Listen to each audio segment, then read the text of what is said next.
Big boss Malayalam season 6 ഇന്നത്തെ ലാലേട്ടൻ്റെ എപ്പിസോഡിൻ്റെ ഒരു പ്രൊമോ ഏഷ്യാനെറ്റ് പുറത്തു വിട്ടിട്ടുണ്ടായിരുന്നു. മറ്റൊന്നല്ല, നമ്മുടെ ബോണസ് പോയിന്റ് ഋഷിക്ക് വിട്ടുകൊടുത്തതുമായി ബന്ധപ്പെട്ടുള്ള ചോദ്യങ്ങളാണ്. എന്തുകൊണ്ടാണ് അത് ഋഷിക്ക് വിട്ടുകൊടുത്തതെന്ന് ലാലേട്ടൻ ചോദിക്കുന്നുണ്ട്, ജാസ്മിനോട് ചോദിക്കുന്നുണ്ട്. അപ്പോൾ ജാസ്മിൻ പറയുന്നുണ്ട്, കുറച്ച് ആൻസർ പറയുന്നുണ്ട്. അങ്ങനെ ഒന്ന് രണ്ട് പേരോടൊക്കെ ചോദിക്കുന്നത് അൻസിബയോട് ചോദിക്കുമ്പോൾ അൻസിബ പറയുന്ന ഒരു പ്രധാനപ്പെട്ട ഒരു കാര്യമുണ്ട്. ജാസ്മിൻ അത് വിട്ടുകൊടുത്തപ്പോൾ പുറത്ത് വോട്ടുകൾ നേടിയിട്ടുണ്ടാവും എന്നുള്ളത് ജാസ്മിൻ അറിയാമെന്നുള്ളത്. ഈ ഒരു കാര്യം തന്നെ ഇന്നലെ ഒരു ചർച്ചയായ കാര്യമാണ്. അവിടെ ഇന്നലെ ബിഗ് ബോസ് ഹൗസിനകത്ത് ചർച്ചയായിട്ടുള്ളൊരു കാര്യമാണ്.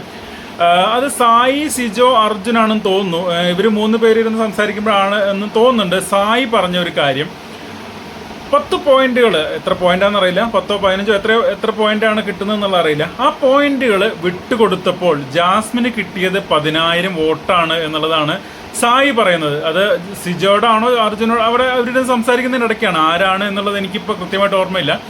അതേ കാര്യം തന്നെയാണ് അൻസിബ ഇവിടെ ലാലേട്ടൻ്റെ മുന്നിലും പറഞ്ഞത്. അതായത് വെറുതെ അങ്ങ് വിട്ടുകൊടുത്തതല്ല, പോയിന്റുകൾ വെറുതെ വിട്ടുകൊടുത്തതല്ല ജാസ്മിൻ, പുറത്തെ വോട്ടുകൾ ലക്ഷ്യം വെച്ചിട്ടാണ് ജാസ്മിൻ അത് ചെയ്തത് എന്നുള്ളതാണ് അവിടെ ലാലേട്ടൻ്റെ മുന്നിൽ വെച്ച് അൻസിബ തുറന്നടിച്ചത് കേട്ടോ.